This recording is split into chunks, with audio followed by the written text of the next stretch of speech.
Soyez toujours dans la joie du Seigneur. Je le redis, soyez dans la joie, car le Seigneur est proche. Mes frères et mes sœurs, que la grâce et la paix de Jésus-Christ, notre Seigneur, soient toujours avec vous. Avec joie, je vous retrouve en ce dimanche 14 décembre 2025. Nous célébrons aujourd'hui dimanche, le troisième dimanche du temps de l'Avent, dimanche de Gaudete, de l'année liturgique A. Nous sommes à la troisième semaine de la liturgie des heures. Pour vous et avec vous, nous recevons ce matin sur notre plateau le révérend Père Firmin Aossi, vicaire à la paroisse cathédrale Saint-Paul du Plateau. Il est prêtre de l'archidiocèse d'Abidjan en service à la cathédrale Saint-Paul. Avec lui, nous ouvrons ce temps d'antenne, le jour du Seigneur, avec la prière. Au nom du Père et du Fils et du Saint-Esprit. Amen. Dieu notre Père, tu demandes à notre humanité de se préparer à l'accueil de ton Fils. Et tu nous donnes ce temps de l'Avent, ce temps de grâce, pour que chacun à son niveau, nous nous préparions à accueillir ce Fils. Nous voulons te confier chacun de nos efforts. Nous voulons te confier chacune de nos vies, afin que ce Fils qui vient nous trouve dans les dispositions requises et que nous puissions l'accueillir dans nos vies et dans nos cœurs. Toi qui vis et règnes pour les siècles des siècles. Amen. Au nom du Père et du Fils et du Saint-Esprit. Amen. Avec le Père Firmin Aossi, prêtre de l'archidiocèse d'Abidjan et vicaire à la cathédrale Saint-Paul du Plateau, où nous venons d'ouvrir ce temps d'antenne. Je rappelle que nous sommes aujourd'hui dimanche, troisième dimanche du temps de l'Avent, dimanche du Gaudete. L'Église nous parle, Dieu nous parle, Dieu nous communique sa parole, source de grâce, source de salut, source de bénédiction. Nous écouterons en première lecture le livre du prophète Isaïe en son chapitre 35, versets 1 à 6 et verset 10. Le psaume responsorial est le psaume 145, dont le refrain est « Viens Seigneur et sauve-nous ». La deuxième lecture est tirée de la lettre de Saint Jacques au chapitre 5, versets 7 à 10. Et enfin, l'évangile est de Jésus-Christ selon Saint Matthieu au chapitre 11, versets 2 à 11. Avec le Père Firmin Aossi, écoutons la lecture de la page d'évangile de ce troisième dimanche du temps de l'Avent.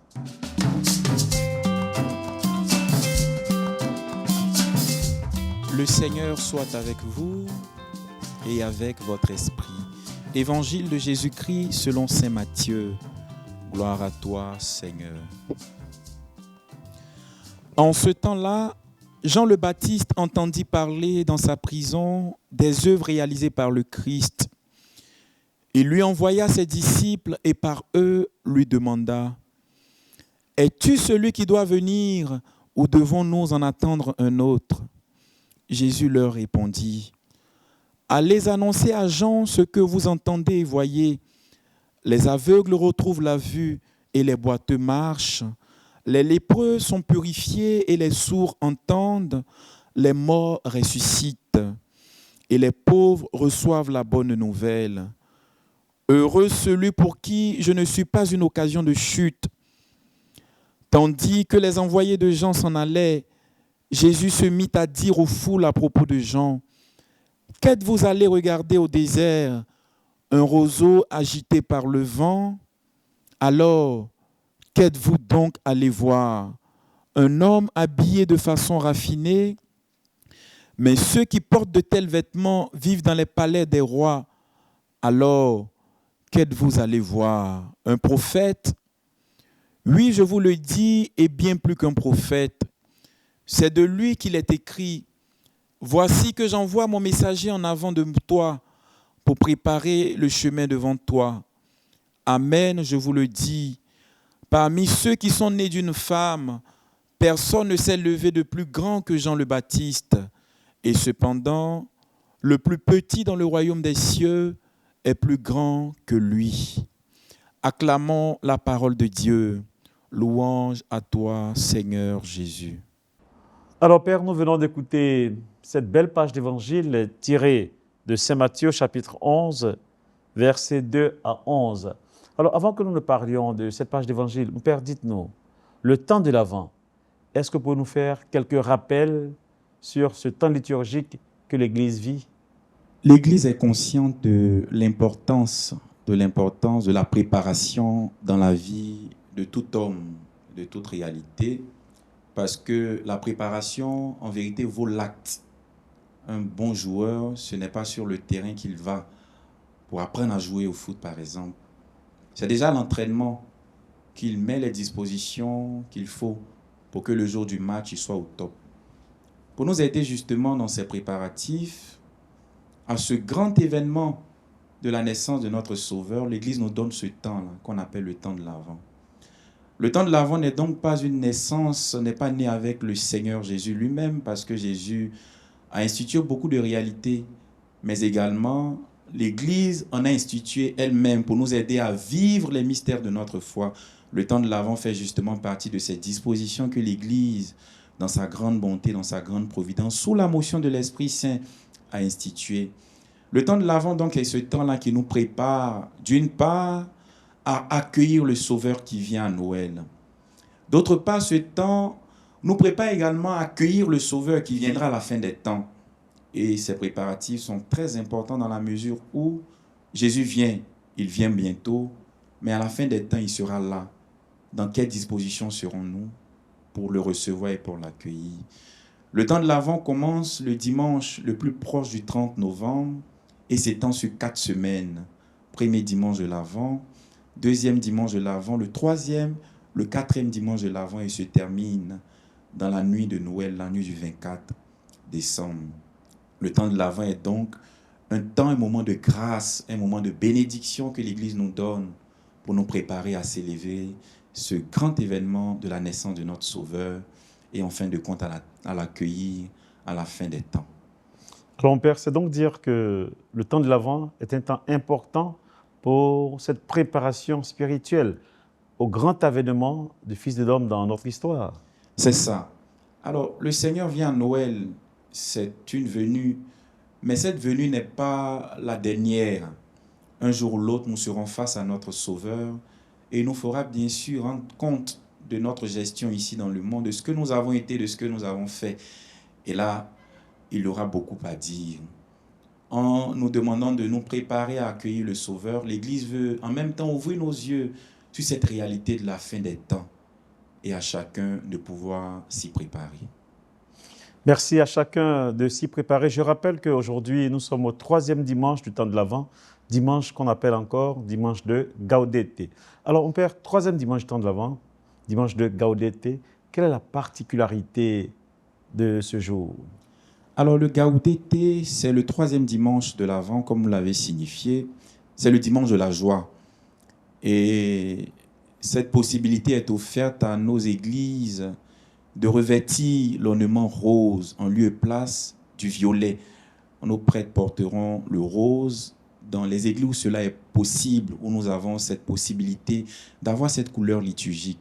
Alors cette couleur liturgique nous rappelle quelque part, elle est une couleur de joie, à côté du violet qui est une couleur qui nous invite à l'espérance. L'Église veut nous dire que ce temps d'espérance, nous mettons une petite pause, une petite halte, pour justement fixer notre regard sur cette grande joie que le Seigneur nous donnera à Noël. C'est un moment de grande joie, c'est un moment d'allégresse que l'Église nous offre en ce 3e dimanche, dit dimanche de la joie, dimanche du Gaudete. Dimanche de Gaudete, dimanche de la joie. Donc l'Église nous invite à célébrer déjà une petite joie avant la grande joie de Noël. Est-ce bien cela? C'est ça. Ok. La joie de Noël, c'est la plus grande de toutes les joies pendant ce temps. Mais l'Église déjà entrevoit cette joie-là. Elle nous demande de nous réjouir en attendant cette grande explosion de joie à la nuit de Noël. Ok. Merci, Père aussi Firmin. Nous avons écouté l'évangile que vous avez lu. Père, dites-nous, quelle est l'idée générale qui ressort des textes bibliques de ce dimanche? Les textes bibliques de ce dimanche vont dans le même sillon que le thème que nous venons de donner, à savoir le dimanche de la joie. Les textes nous invitent à nous réjouir, à être dans la joie, à être dans l'allégresse, car le Seigneur vient. Voilà l'idée que nous pouvons tirer de tous les textes que nous avons entendus. Alors, nous allons parcourir les textes un à un. La première lecture qui est tirée du livre du prophète Isaïe, au chapitre 35, versets 1 à 6 et verset 10. Alors, Père Firmin, dites-nous, quel est l'enseignement que nous pouvons tirer de cette première lecture? De cette première lecture, je peux tirer cet enseignement. Les douleurs, les épreuves, les difficultés, les échecs ne peuvent jamais avoir le dernier mot. Nous sommes en effet en déportation à Babylone. Voilà que le peuple d'Israël crie vers le Seigneur. Le peuple est tourmenté parce que l'exil est un moment de grave épreuve, de grande épreuve. Israël a tout perdu. Israël a perdu ses terres, son royaume. Israël a perdu son temple. Ce temple a été détruit. Ses rois ont été déportés avec lui. Alors Israël se trouve dans ce moment de tourmente et crie vers le Seigneur. Par la bouche et par la voix du prophète Isaïe, Dieu précise qu'il viendra vers son peuple pour le délivrer et pour le ramener sur cette terre. Lui-même, il sera à la tête de ce peuple-là. Il le vengera et lui donnera en fin de compte ce moment de grande joie. C'est nous dire qu'en fin, la détresse, l'épreuve, les difficultés, les soucis peuvent faire partie de la vie, mais avec le Seigneur, quand nous gardons justement cette foi et cette confiance, il finit toujours par nous en tirer. Ok. Le Seigneur finit toujours par nous en tirer. Alors, Père, est-ce que vous pouvez nous préciser un peu quelle est l'étape historique où s'est déroulé l'exil de Babylone? Alors, nous sommes au VIe siècle, en l'an 537. Le peuple a été déporté à Babylone sous Nabucodonosor. Et voilà que le peuple souffre terriblement. Le Seigneur, voyant la souffrance de ce peuple-là, justement, décide de le ramener sur ses terres. Après avoir préparé le chemin, après avoir mis en branle et mis toutes les dispositions qu'il fallait, le Seigneur juge en fin de compte, en l'an 587, que le moment est venu. Il faut que le peuple, après 50 années d'exil, retourne sur sa terre, retrouve enfin ses terres et reprenne sa vie en main. Voilà le contexte historique qu'on pourrait souligner pour ce qui concerne l'exil à Babylone. Et le prophète Isaïe est un prophète de l'exil. Le prophète Isaïe est un prophète de l'exil, un prophète qui invite justement à l'espérance au milieu de ce moment de tourmente, de ce moment d'épreuve et de difficulté. Okay. Alors, au cœur de nos épreuves, comment arriver à surmonter les difficultés et à aspirer vers la joie? La joie, elle est chrétienne. Les épreuves font partie de notre vie. Il n'y a que des anges qui ne souffrent pas. Tant que nous sommes des hommes, nous serons soumis aux contingences de cette vie. Nous allons perdre un être cher. Nous allons connaître l'échec. Nous allons même peut-être être limogés. Nous allons connaître des épreuves et des difficultés. Mais le plus important, c'est de garder cette espérance avec le Seigneur, de savoir que ces épreuves-là ne peuvent jamais avoir le dernier mot. Et trouver dans le Seigneur la force et le courage de pouvoir en sortir, car le Seigneur est là et il veille au grain. Le Seigneur est là, il veille au grain. Alors, mon Père, nous arrivons à la deuxième lecture, tirée de la lettre de Saint Jacques au chapitre 5, versets 7 à 10. Rapidement, Saint Jacques qui dit « Frères, en attendant la venue du Seigneur, prenez patience. » Nous sommes invités ici à la patience, à l'endurance, à la fermeté, car le Seigneur approche. Quel est le lien qu'on peut établir avec ce temps de l'Avent que nous vivons? Le temps de l'Avent est un temps justement de préparation, comme cela a été dit, un temps qui nous invite à revenir sur nous-mêmes, à regarder dans notre vie ce qui ne correspond pas à ce que Dieu attend de nous. et à travailler justement durant ce temps-là, à l'améliorer, à le changer pour accueillir le Seigneur.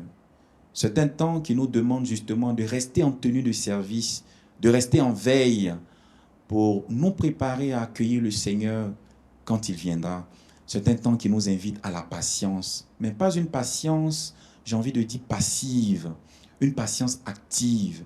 Parce que tous autant que nous sommes, nous avons des aspects dans notre vie que nous devons changer. Et justement, l'apôtre Jacques donne cette belle image du cultivateur dans la page que l'Église nous propose en ce dimanche. Il nous dit, voyez le cultivateur, en attendant de récolter les fruits de son champ, il se donne du temps. Parce que quand on plante, bien sûr, ces fruits-là ne sortent pas du jour au lendemain. Il faut un moment. On ne peut pas brusquer justement la production des fruits. Il faut un moment, il faut de la patience, il faut du temps. Parce que tout ce qui se fait dans le temps et avec le temps finit toujours par produire de bons fruits. Nous avons tellement de belles images en ce sens. La souris, par exemple, le temps de gestation de la souris, on nous dit c'est 21 jours. Nous voyons la forme de la souris. Le temps de gestation aussi de l'homme, qu'une femme mette au monde un homme, il lui faut 9 mois. Un éléphanteau, pour qu'il vienne dans le monde, il lui faut 22 mois. Entre 21 jours, 9 mois et 22 mois, nous voyons tout de suite les fruits.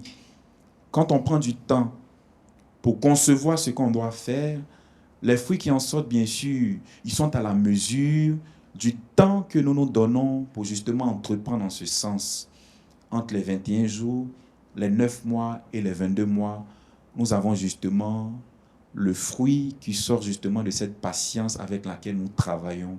Faire aussi le fruit, être patient, être endurant et vivre dans cette fermeté, car le Seigneur approche. Frères et sœurs, je rappelle que pour notre émission de ce dimanche matin, nous sommes avec le révérend Père Firmin Aossi, prêtre de l'archidiocèse d'Abidjan et vicaire à la paroisse cathédrale Saint-Paul du Plateau. Nous arrivons au commentaire de l'Évangile selon saint Matthieu au chapitre 11, versets 2 à 11. Alors Père Firmin, vous avez lu cette belle page de saint Matthieu, chapitre 11, en ce troisième dimanche de l'Avent. Qu'est-ce qu'on peut dire de cette page d'Évangile ? Jean-Baptiste envoie ses disciples vers le Seigneur pour demander à notre Seigneur si c'est lui qui doit venir ou est-ce qu'il faut attendre un autre, un Messie, un autre Messie, un autre homme qui viendrait justement donner la paix, la joie et le bonheur au monde. Jésus ne répond pas par l'affirmatif. Jésus montre plutôt ses œuvres. Les aveugles voient, les boiteux marchent, les sourds entendent, le royaume de Dieu est annoncé. Jésus vient donner justement à notre monde et à toutes ces personnes qui souffrent dans cette humanité un peu de paix, un peu de joie. C'est ce que nous nous préparons à vivre justement à la fête de Noël. Jésus naît dans notre humanité pour nous réconcilier de manière définitive avec le Seigneur, avec notre Père. Parce qu'avec le péché d'Adam et Ève, justement, désormais, nous nous sommes volontairement éloignés de notre Dieu. Le Seigneur vient pour nous sauver. Le Seigneur vient par sa naissance, sa mort et sa résurrection, rétablir de manière définitive cette communion qui a été brisée par nos premiers parents. Au-delà donc de ces actions de puissance que notre Dieu réalise vis-à-vis des corps, vis-à-vis de nos frères et de toutes ces personnes qui sont touchées, il veut nous inviter en fin de compte à garder les yeux fixés sur tous les grands miracles qu'il fera à la fin des temps, à savoir de nous donner la guérison, la paix et le salut de notre âme. Alors, nous avons entendu ces actions de puissance. Il faut plutôt voir au travers de ces actions de puissance la paix, la guérison et le salut que notre Dieu finalement donnera à nos âmes. Mon Père, dans cette page d'Évangile, nous lisons « Les aveugles retrouvent la vue, les boiteux marchent, les lépreux sont purifiés, les sourds entendent, les morts ressuscitent et les pauvres reçoivent la bonne nouvelle. » C'est l'avènement du règne de Dieu. Alors, comment faut comprendre ce verset que nous venons de lire? Notre Seigneur nous dit en substance qu'il est le maître de tout ce qui existe ici dans le monde. Notre Seigneur est le maître de tout ce qui existe dans cet univers parce que c'est lui qui a créé tout ce que contient justement le ciel, tout ce que contient la terre. En décidant par sa puissance de redonner la vie, de redonner la vue, de redonner à tous ces boiteux de pouvoir marcher, il nous rappelle que près de lui se trouve la puissance, près de lui se trouve la gloire. À nous alors de nous attacher à lui tout simplement.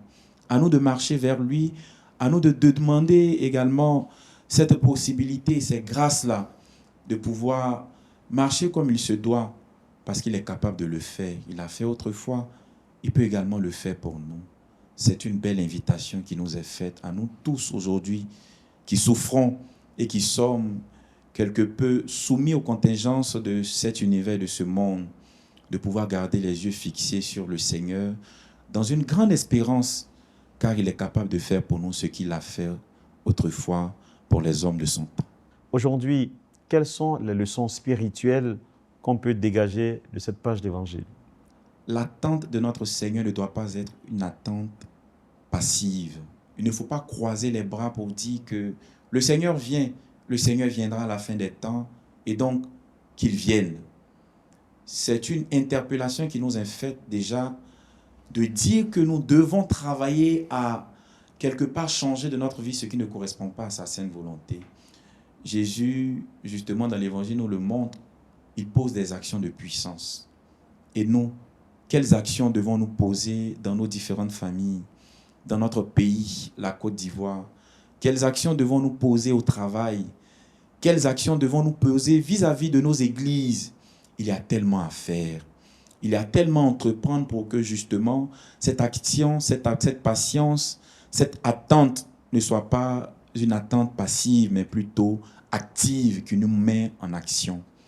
La deuxième leçon que je tire justement également de cet évangile, c'est que avec le Seigneur, nous sommes capables de traverser toutes les épreuves. La souffrance fait partie de notre vie. Nous sommes des hommes et il n'y a que des anges qui ne souffrent pas.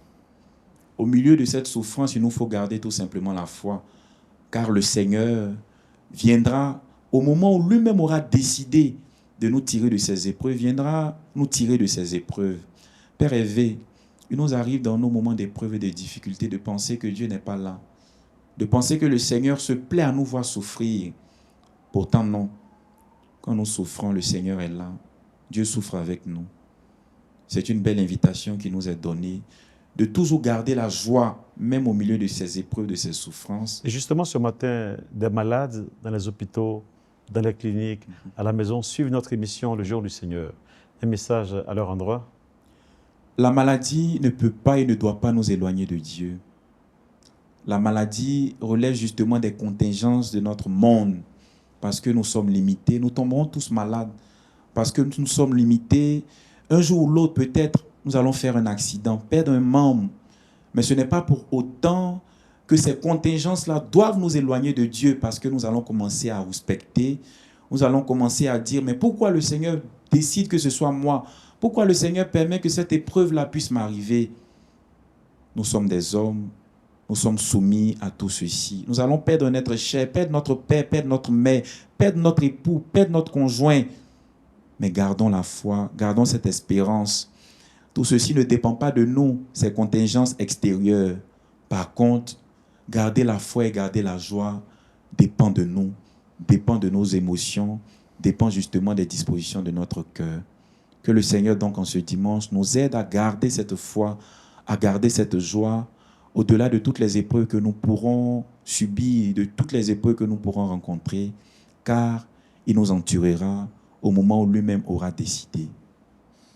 Gardez la foi, gardez la joie en ce troisième dimanche du temps de l'Avent, dimanche de Gaudete, dimanche où l'Église nous invite à la joie, où l'Église nous invite à surpasser les épreuves de la vie, les épreuves inhérentes à notre nature humaine, à faire confiance en Dieu.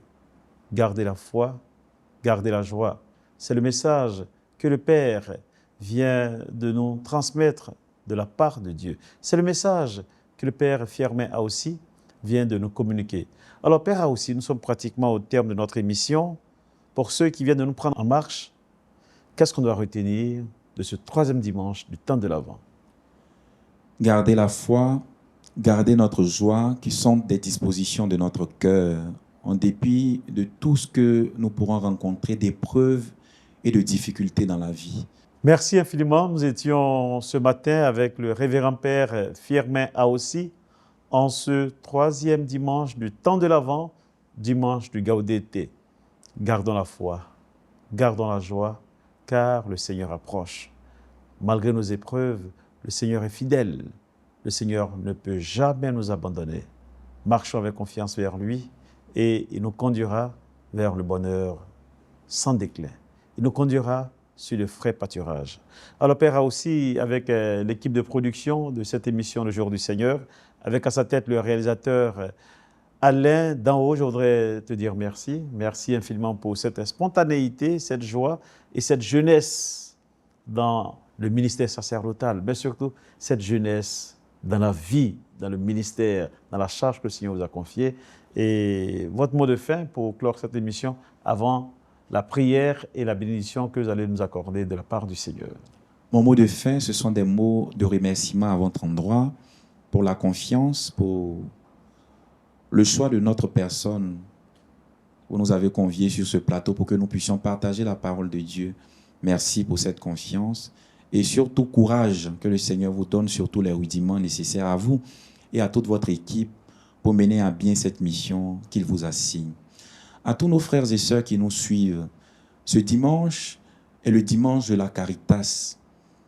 Nous devons penser à tous nos frères et à toutes nos sœurs qui sont dans le besoin. Nous sommes tous dans le besoin, mais il y a toujours des personnes qui en ont moins que nous au niveau matériel et qui ont plus de besoins que nous.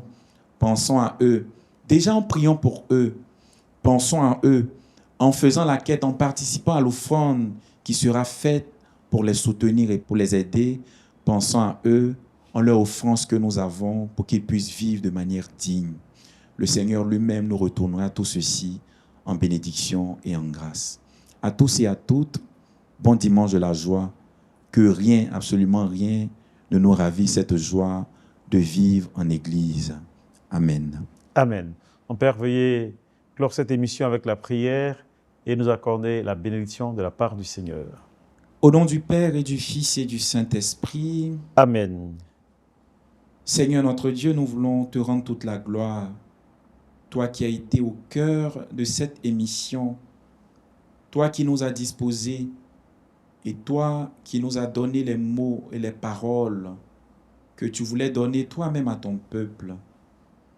Permets que face aux épreuves de notre vie, nous gardions cette ferme assurance en ta présence continuelle et que nous marchions avec toi. Bénis-nous, bénis nos efforts, bénis tout ce que nous entreprenons sur ce chemin de l'Avent et permets que ceci nous mette en route et nous prépare effectivement à t'accueillir à Noël dans un cœur digne, dans un cœur prêt à t'accepter, à t'accueillir. Toi qui vis et règnes pour les siècles. Amen. Le Seigneur soit avec vous. Et avec votre esprit. Que Dieu Tout-Puissant vous bénisse, le Père et le Fils et le Saint-Esprit. Amen. Allez dans la paix du Christ. Nous rendons grâce à Dieu. Frères et sœurs bien-aimés, je rappelle que pour notre émission de ce dimanche matin, en ce dimanche 14 décembre 2025, nous célébrons le troisième dimanche du temps de l'Avent, dimanche de Gaudete. Nous étions sur ce plateau avec le révérend père Firmin Aossi, prêtre de l'archidiocèse d'Abidjan, vicaire à la paroisse cathédrale Saint-Paul du Plateau.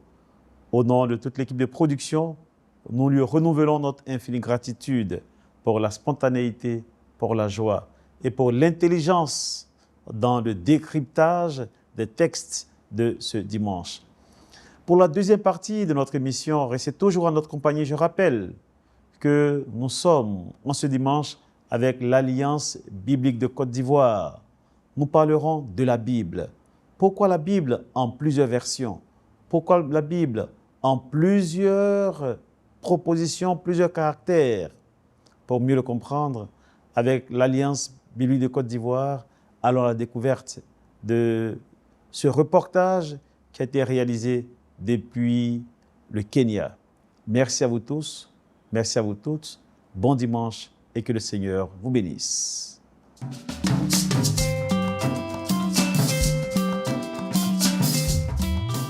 Shalom et bienvenue à cette émission de l'Alliance biblique de Côte d'Ivoire. Chaque année, l'Alliance biblique de Côte d'Ivoire développe un thème, surtout dans le mois de décembre, pour faire la promotion et encourager la lecture quotidienne de la parole de Dieu. Le thème de cette année, c'est une Bible et tant de versions. Pourquoi avoir plusieurs versions de la Bible chez soi? Un sujet assez important aujourd'hui, d'autant plus que nous voyons une floraison de traductions de Bible, surtout en français, et l'on se demande quelle est la meilleure version de la Bible en français que l'on aura utilisée. Est-ce qu'il y a une seule version qui soit assez fiable, ou bien est-ce qu'il y a plusieurs versions qui pourront nous aider à mieux nous approprier les textes bibliques? Eh bien, pour répondre à cette question, nous allons toutefois développer, premièrement, expliquer un peu les différentes versions de la Bible existantes en français, et ensuite nous allons donner les raisons qui nous amènent à avoir plusieurs versions avec nous et donner un exemple. À partir d'un exemple, montrer pourquoi effectivement nous devons avoir plusieurs versions chez soi. Et donc, nous allons d'abord parler des versions, les différentes versions de la Bible en français. Ce qu'il faut retenir, c'est que jusqu'à l'an 2000, il a été répertorié environ 400 versions de la Bible en français. Donc, je fais la différence entre version des Bibles et version de la Bible. Donc, nous avons une langue qui a plusieurs versions. Et les différentes versions peuvent être catégorisées. Donc, pour ce qui nous concerne la Bible en français, par exemple, nous avons plusieurs versions ou plusieurs éditions. Et ces éditions-là sont diversifiées et variées, que nous allons essayer de catégoriser d'abord. Et ensuite, nous allons voir qu'est-ce qui fait la différence entre ces versions. Vous avez les versions historiques et classiques. Ce sont des versions qui datent d'une certaine époque, surtout les premières versions de la Bible en français qui ont commencé dans les années 1530. Et là, c'est là que nous avons commencé à voir les versions en français paraître. Il y a eu d'autres versions, d'autres Bibles dans d'autres langues bien avant. Vous avez l'anglais, vous avez des versions également même africaines telles que le Gé'ez. Et ces versions sont historiques et classiques. Certaines sont juste des portions, d'autres c'est des Bibles entières. Et parmi ces versions, nous avons des versions assez répandues que nous connaissons, telles que par exemple Louis II, la version Darby et la version Crampon, que nous connaissons habituellement. Et chaque version a sa méthodologie, chaque version a ses principes et également son lecteur ciblé. Donc, à côté des versions historiques et classiques, nous avons aussi des versions catholiques. Donc, on peut les classer en version catholique. Vous avez telles que la Bible de Jérusalem, la traduction écuménique de la Bible de Sassy, les traductions liturgiques. Et vous en avez d'autres encore que l'on pourrait citer dans cette catégorie.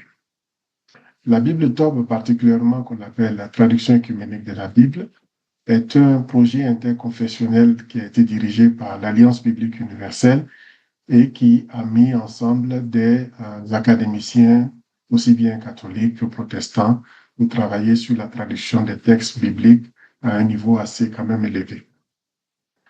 Vous avez les versions protestantes, dites modernes, telles que la seconde 21, la nouvelle Bible seconde, la nouvelle édition de Genève et la Bible du Semeur. Donc, chaque version a sa spécificité. Donc, les versions protestantes modernes, vous avez aussi des versions populaires et dynamiques. Ce sont des versions qui sont bien connues, telles que la Bible en français courant. Vous avez la version 82, la version 97 et également la version de 2018, qui ne figure pas ici, 2018 et une autre version qui est en train d'être révisée. Vous avez Parole de vie, qui date de 97 et également qui a été révisée en 2017. La Bible est expliquée en 2024, qui a des notes pédagogiques qui accompagnent cette version. Vous avez aussi les versions spécialisées. Parmi les versions spécialisées, vous avez la Bible annotée, la Bible de Lausanne, la Bible, les traductions interlinéaires pour les études linguistiques, hébreu français, grec français, et puis vous avez les versions simplifiées telles que la Bible en français simple qui est apparue en 2023. Bien, donc ce sont ces versions-là qu'on peut les catégoriser. Comme je disais, il y a environ 400 versions de la Bible en français. Aujourd'hui, c'est peut-être plus que cela. Mais qu'est-ce qui a provoqué ou pourquoi tant de versions? Vous avez vu dans la liste tout à l'heure une version qui est donnée, par exemple, en 1870 et qui est révisée, par exemple, en 1917. Donc, une Bible peut être révisée, surtout à cause de son caractère ancien. La langue se développe, comme vous le savez, et quelquefois, cela nécessite un réajustement au niveau de la langue et aussi des archaïsmes, qu'on les appelle des mots qui ne sont plus utilisés dans la langue actuelle, dans la langue courante. Et donc, ces Bibles-là ont besoin parfois d'être révisées dans la même catégorie. Et vous avez aussi, avec l'apparition des nouveaux manuscrits qui datent quand même, qui sont assez vieux, l'apparition de ces nouveaux manuscrits aussi peut provoquer la traduction de nouvelles Bibles. De nouvelles versions qui tiennent compte de ces différents manuscrits. Bien, pour mieux apprécier ces versions de la Bible en français, j'ai juste pris un exemple que nous allons parcourir ensemble et voir la nécessité que nous avons aujourd'hui d'avoir plusieurs versions. Si nous prenons le texte de Actes, chapitre 20, le verset 7, le texte il est donné en grec au début, comme vous le voyez, et ensuite vous avez le texte original en rouge sous le premier point, tel que cette phrase-là qui est ici surlignée, vous avez ce même texte-là qui est là, en fait, donné en grec. Donc ça, c'est dans le texte, dans le manuscrit lui-même, tel qu'il était au départ. Vous voyez que c'est une phrase, mais cette phrase-là est écrite en bloc, sans espace et en lettres majuscules. Et donc, plus tard dans la composition, ce texte-là a été mis en texte en forme cursive, en écriture cursive, des minuscules, et il y a des espaces pour montrer quels sont les éléments de ce texte-là. Donc, si nous voulons lire, c'est te, miaton, sabaton, et littéralement, le troisième point en français. Qu'est-ce que cela veut dire? Voici une traduction littérale mot à mot. Donc, te, c'est le, to, mia, c'est un, et ton, des, sabaton, des sabbats. Donc, le des sabbats. Et vous voyez qu'en français, ça ne veut rien dire, ça ne fait pas de sens. Donc, il faut arriver à reconstruire cette phrase littérale pour faire du sens, pour que l'on puisse comprendre pourquoi le terme sabbat, qu'est-ce que cela veut dire ici, pourquoi le 1, est-ce qu'il y a quelque chose qui manque, tel que par exemple jour, etc. Donc, un travail est fait et au niveau de la traduction, cela va nous donner quelques exemples de traduction, ceci. Donc, te miaton sabbato, le 1 des sabbats, est traduit ici, par exemple, dans la Bible du second LSG, le premier jour de la semaine. Nous étions réunis pour rompre le pain. Paul, qui devait partir le lendemain, s'entretenait avec les disciples et il prolongea son discours jusqu'à minuit. Ensuite, la nouvelle Bible seconde dit aussi le premier jour de la semaine. Nous étions rassemblés pour rompre le pain. Paul, qui allait partir le lendemain, discutait avec les assistants et il a prolongé son discours jusqu'au milieu de la nuit. Parole de vie dit ceci, le samedi soir. Vous voyez déjà la nette différence. Le samedi soir, nous sommes réunis pour partager le pain. Paul prend la parole devant les frères et les sœurs chrétiens Puis, puisqu'il doit partir le jour suivant, il continue à parler jusqu'à minuit. Ensuite, français courant dit ceci: le dimanche, nous étions réunis pour partager le pain et Paul parlait à l'assemblée. Et comme il devait partir le lendemain, il prolongea son discours jusqu'à minuit. La Bible de Lausanne, la traduction effectuée en 1872, dit ceci: et le premier jour est entre crochets de la semaine, là aussi c'est entre crochets des sabbats, les disciples étant assemblés pour rompre le pain, Paul, qui devait partir le lendemain, s'entretint avec eux et il prolongea son discours jusqu'à minuit. La Bible Top, traduction œcuménique de la Bible, le premier jour de la semaine, alors que nous étions réunis pour rompre le pain, Paul, qui devait partir le lendemain, adressait la parole aux frères et il avait prolongé l'entretien jusque vers minuit. Bien, lorsque nous prenons toutes ces versions, nous voyons quand même les nuances. Vous voyez le premier jour de la semaine, ensuite vous voyez le samedi soir, vous voyez aussi le dimanche, et vous voyez le premier jour de la semaine entre crochets des sabbats. Est-ce qu'on peut dire que ces traductions ont des problèmes? Non. Il n'y a aucun problème à ces traductions, à ces versions qui sont là. Donc, le dimanche, le samedi soir, le premier jour de la semaine, tout cela, ce sont des tentatives pour traduire te, mia, ton, sabbaton, c'est-à-dire le un des sabbats. Donc, si vous regardez de près, vous allez voir que le mot jour ne figure pas dans le texte grec, ça a été suppléé. Ensuite, sabbat a été donné une sorte d'équivalence. Une équivalence pour dire que sabbat, c'est samedi, mais sabbat, c'est aussi peut représenter la semaine. Donc, c'est comme on dirait un des jours de la semaine. Bien. Donc, vous voyez un peu la complexité quelquefois, et quand on a une seule Bible, on peut se contenter de cela. On peut dire le dimanche, par exemple, nous étions réunis pour partager le pain. Et donc, Paul a prêché toute la nuit jusqu'à minuit. Cela veut dire que le lendemain, c'est quand? Le lendemain, c'est lundi. Et on ne nous dit pas si c'est le premier jour de la semaine ou c'est le deuxième jour de la semaine. Et quand on dit que c'est le premier jour de la semaine, il s'agit de quel premier jour? S'agit-il du premier jour dans la conception juive de leur calendrier ou bien du premier jour dans la conception grégorienne de notre calendrier, à savoir le lundi? Donc, soit c'est dimanche, soit c'est lundi. Et donc, comment nous retrouver dans ce genre de texte-là? Il y a évidemment un problème de calendrier, un problème de division de temps qui doit ressortir et que nous devons comprendre. Mais au-delà de ce texte-là aussi, vous avez un aspect culturel qui apparaît clairement. De quel repas s'agit-il? On parle de partager le pain, rompre le pain, etc. Donc, pourquoi ne pas dire repas simplement, pour une communion fraternelle? Vous verrez qu'en réalité, il s'agit ici d'un repas rituel qui est fait le fin du sabbat. Donc, le jour du sabbat commence le vendredi soir, on entre dans le Shabbat, et le samedi soir, on partage un repas communion fraternelle avec le même rituel de la bénédiction du pain et du vin et du repas, et on sort du Shabbat. Et c'est Shabbat. Et lorsqu'on sort du Shabbat, là, ce repas-là qu'on appelle Tish. Donc, c'est un rituel aussi qui est fait.